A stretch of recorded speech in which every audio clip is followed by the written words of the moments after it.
Thanks everyone for coming. Today I'm going to talk about a metacoupling framework for exploring transboundary watershed management. And this is a paper that just got published with my co-authors, Dee Yang and Vanessa Ho. So first of all, water scarcity is a really big issue. This is becoming problematic throughout the world. Places are running out of water. And water scarcity as a term refers to more than just the quantity of water or the availability of water, but it also has to do with the quality of water or any risk from pollution. So more than 2 billion people lack access to clean water across the world, and a lot of these are in sub-Saharan Africa. Also, about a third of freshwater species are threatened with extinction, and most of the water that we use is for agriculture. Globally, that's roughly 70%, but it's higher and lower in different countries. So that's just an important statistic to remember. And then the major threats to water throughout the world are the growing human population and the increasing living standards or demand for water. Sorry, I'm not sure why this is cut off. We'll go with it. And water scarcity is really important, but one of the major challenges to managing water is dealing with transboundary watersheds. So these are river systems that cut across more than one country, often even more than 2 countries, and there are 263 of these in the world. Some of the well-known ones are the Nile, the Amazon, and for this paper, we're going to talk about the Limpopo River, which I will introduce in a minute. But these transboundary water systems support about 40% of the global population. And they can be really complicated to manage because, as you can imagine, even here in Florida, we struggle to manage our water that crosses different districts and counties, potentially different states. But now we're dealing with all of those things plus multiple countries. So we throw in politics, economics, demographics, physical geography, ecology, and so much more. But at the same time, mismanagement in transboundary watersheds becomes an even greater risk than mismanagement in non-transboundary watersheds. And it has a potential for international conflict, or water wars is a term that comes up a lot. So for a quick example, if any of you have been reading international news lately, over the past maybe 6 months, you might have seen headlines like this: there are water wars going on the Nile River. So basically, Ethiopia is building a Grand Renaissance Dam, which you can see part of the construction in this picture. They pretty much finished the dam, and now they want to start filling it. And some of their neighbors downstream have a problem with this, particularly Egypt, who relies heavily on the Nile for agriculture, and a lot of their GDP is based off of agriculture from the Nile River. They have concerns that if this dam gets filled too fast, it'll affect their entire economy. And then Sudan is also in between both of these countries, and they have mixed thoughts on whether this dam is good for them or not. So it leads to a lot of tension. There are international third parties. Trump has been involved in negotiations. Several other countries have stepped in. And this is an ongoing issue that still affects these 3 countries and also the entire region.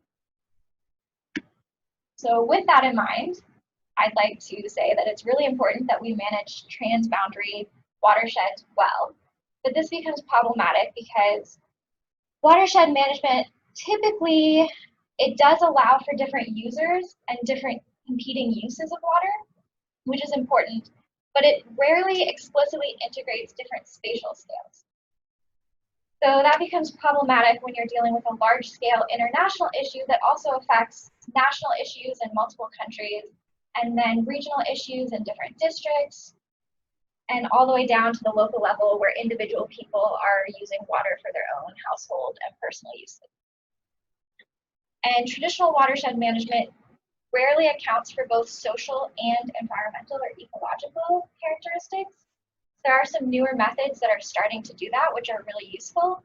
But even those newer methods tend to focus mostly on economics for the social side, and they sort of ignore all the other aspects. So there's an idea that if we're using money, or if we're using water to make money, then it's important. but other uses of water, like for recreation or cultural or spiritual purposes, don't get valued in that sense.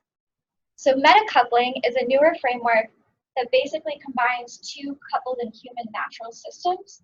So by coupling human and natural systems, it accounts for social and ecological characteristics.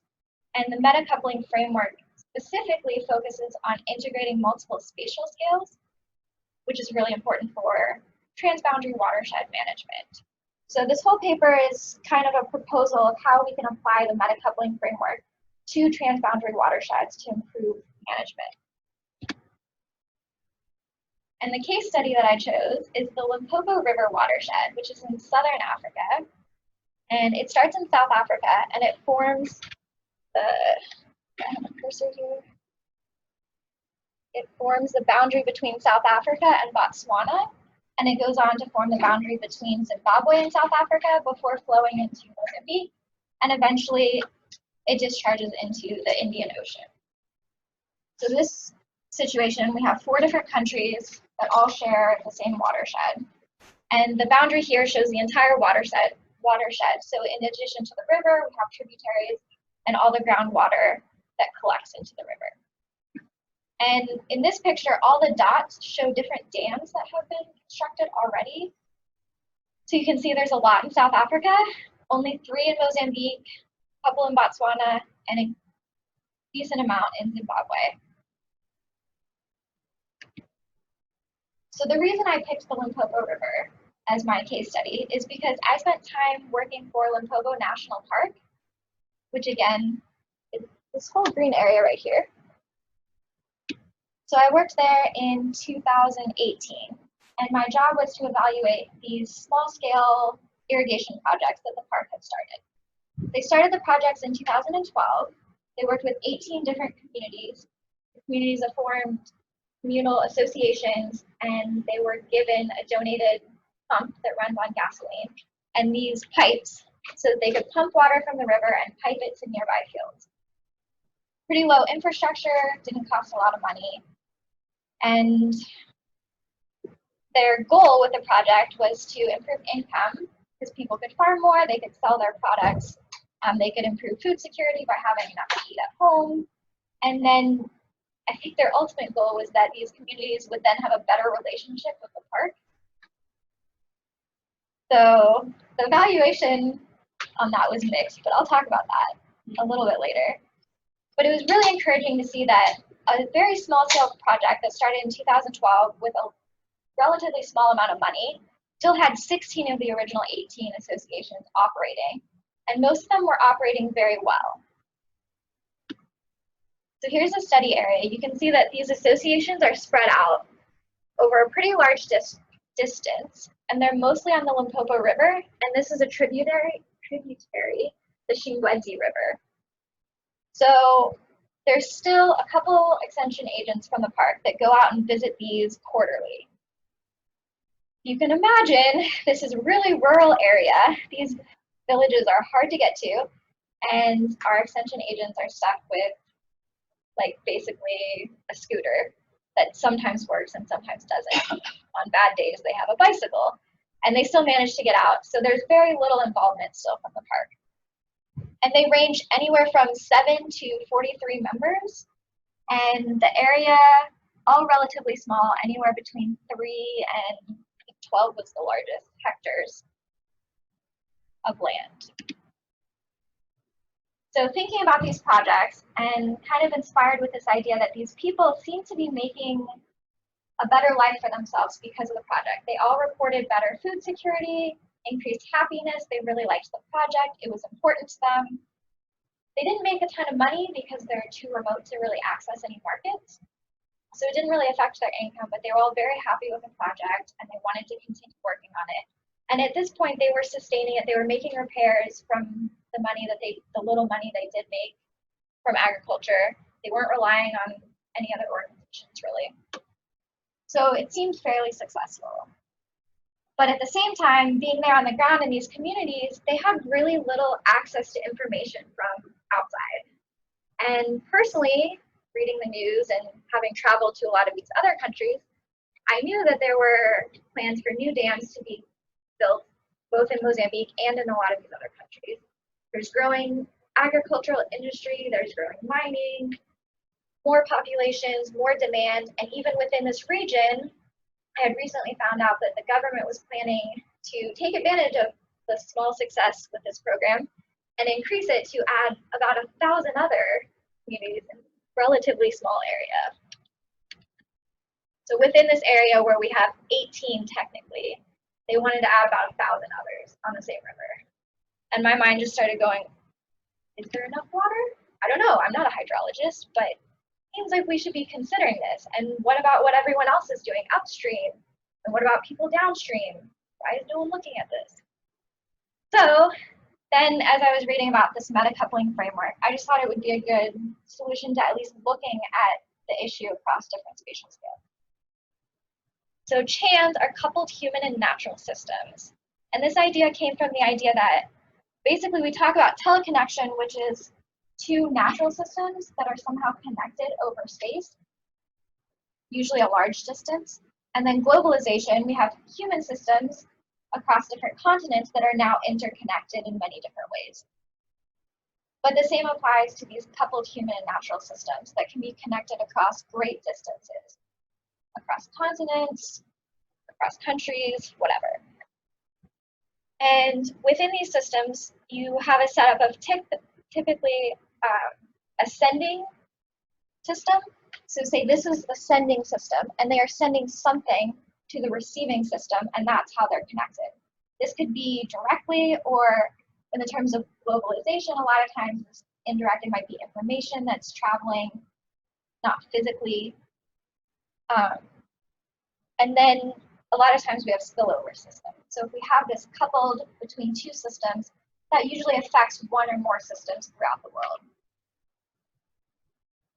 So looking at these interactions, we can scale them in 3 different ways according to this framework. So the first is intracoupling.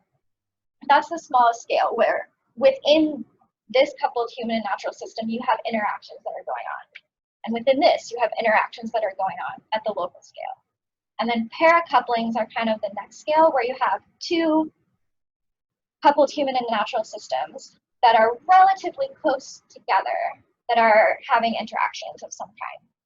And then telecoupling is the farthest, so over greater distance. Now, the possibly frustrating, but what I think cool aspect of this metacoupling framework is that you kind of choose the relative scales for all of these. So it's based on the interaction that you're looking at, the systems that you're looking at, and what scale you think is most important.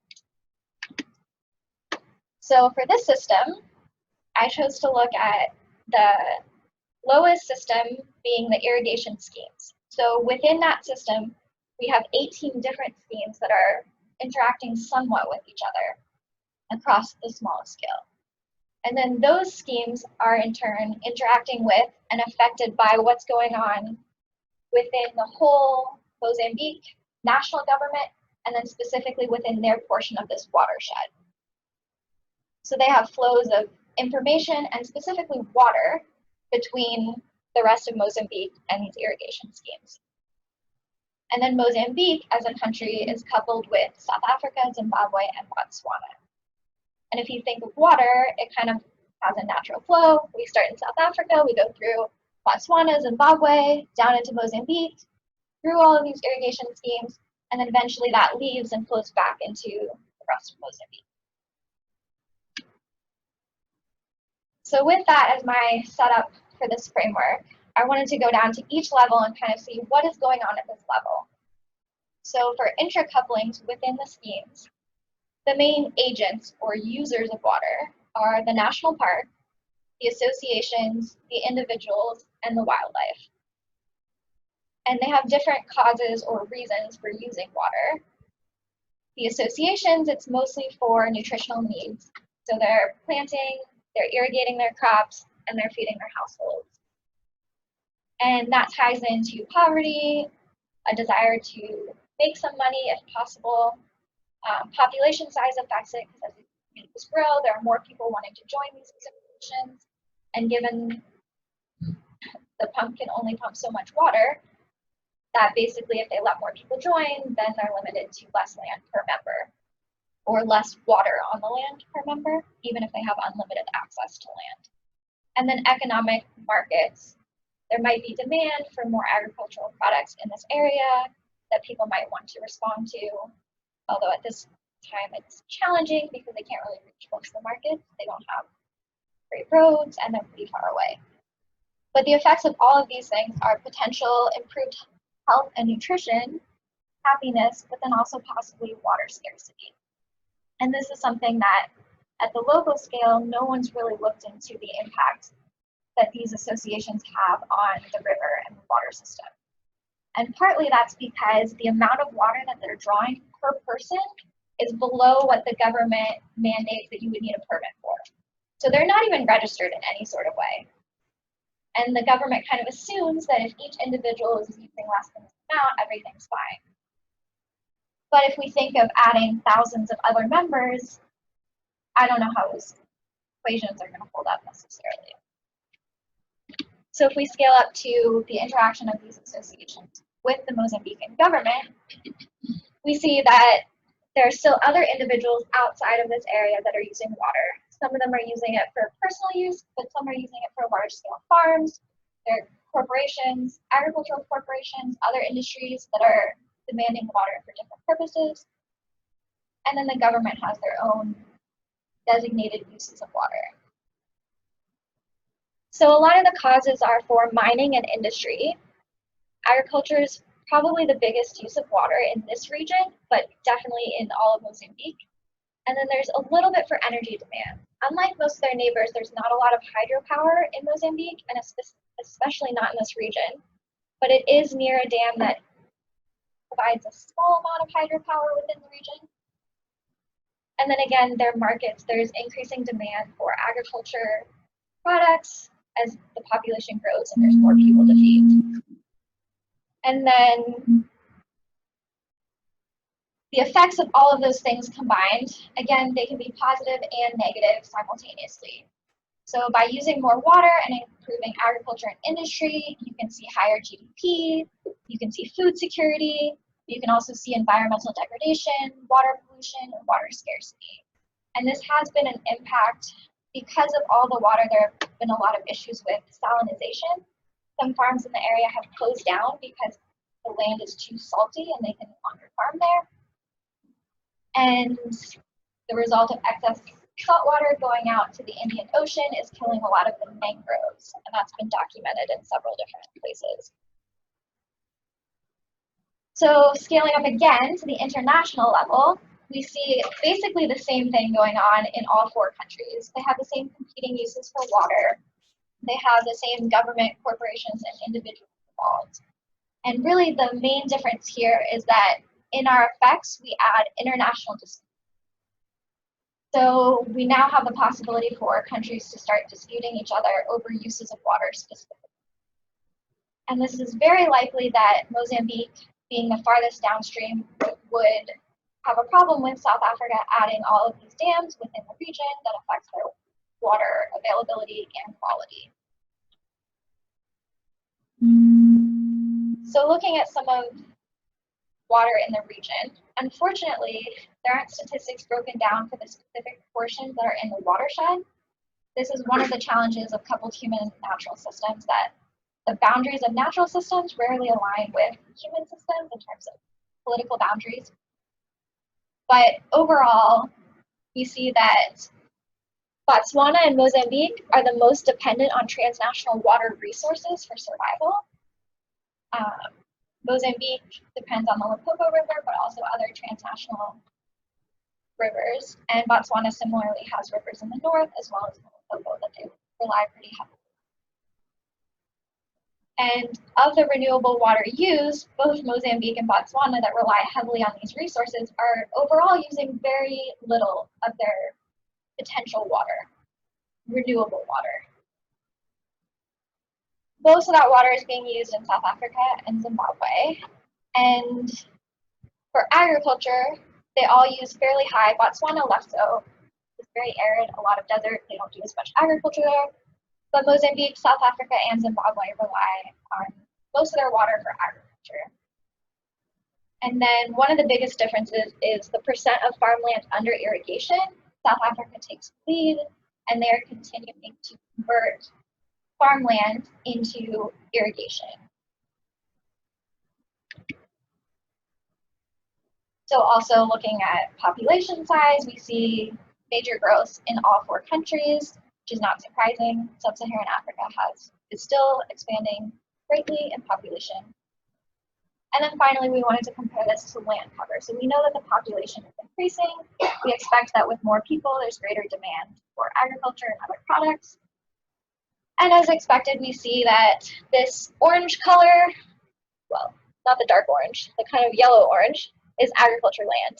So you can see that a lot of the green forest and the pale yellow grassland, in the first picture in 2009, in just 7 years, a lot of that is gone. It's been converted into cropland. So this kind of fits the expectation that I had having traveled within this area, having seen a lot of land being cleared for agriculture, and knowing that there's so much more demand. And then it's a bit of a stretch, but if we know that on average, South Africa is converting farmland into irrigation, and we know that they're converting natural land into farmland, it's likely that a lot of this farmland is or soon will be put under irrigation if water is available. And Mozambique, in fact, has plans to put a lot of this land under irrigation, and that's their goals for the future to increase agricultural production. So here's kind of a breakdown. You can see that cropland roughly doubled over the 7-year period, and similarly, shrub, grassland, and forest pretty much were cut in half to account for the expansion in agriculture. Our water bodies, as you would expect, stayed roughly the same, and then urban areas were about the same, minor increases seen in this region. So with all of this going on at multiple different scales, what does that mean for the irrigations? And one thing I noted is that they're incredibly vulnerable to changes in the natural system. And their biggest vulnerabilities based on their reports were floods, droughts, and changes in river morphology. So the interesting thing is that these can be both natural and man-made. So with floods and droughts, there's potential for climate change to have a major impact on these associations. And we don't necessarily know what that's going to mean. It could be more floods, more droughts, different timing of them, changes in severity, but whatever impact it has is going to affect these people that are relying on this resource for food security. And also having dams upstream, South Africa in the rainy season has actually opened some of their dams to release extra water to relieve their reservoirs. And it appears, whether they've communicated with Mozambique or not, none of that information reaches this scale. So people have been impacted by these sudden floods that come through, and without warning, they didn't know to move their pumps ahead of time. They hadn't experienced rain yet, so they weren't expecting it. And once these dams are opened and the water floods through 2 of the associations that are no longer operating, it's because a flood came through and took their pump and they lost it. It went downstream, they never found it. Eventually one of them found it, but it was in such disrepair after 2 years of being throughout the river that they were unable to fix it. And similarly, droughts, obviously if they don't have water, they can't grow their crops, they're relying on irrigation for these systems. But changes in river morphology are really important in the dry season. So the river has channels. It's a wide river, and as the water reduces over time, there's a point where water is available, but only in the deepest riverbeds or deepest channels of the riverbed.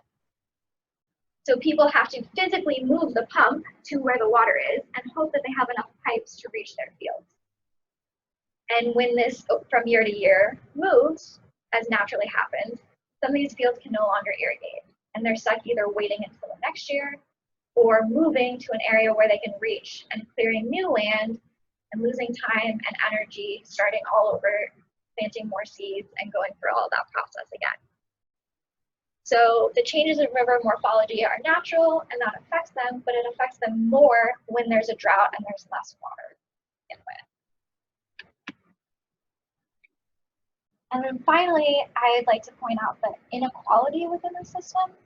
So in my opinion, Mozambique is very vulnerable because they rely heavily on these transnational water resources.